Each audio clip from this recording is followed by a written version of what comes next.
Phishing emails explained. Ever received an email that looks real, but something feels off? That's probably a phishing email, and falling for it can cost you big time.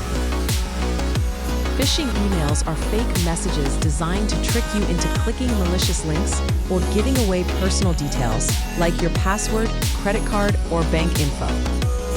They often pretend to be from trusted companies, your bank, delivery service, or even your boss. The goal?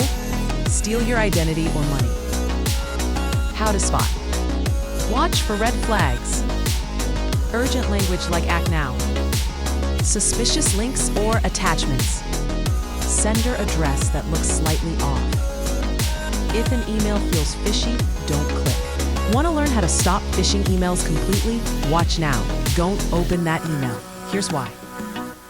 And don't forget to like this video, share it with friends, and subscribe for more cybersecurity made simple.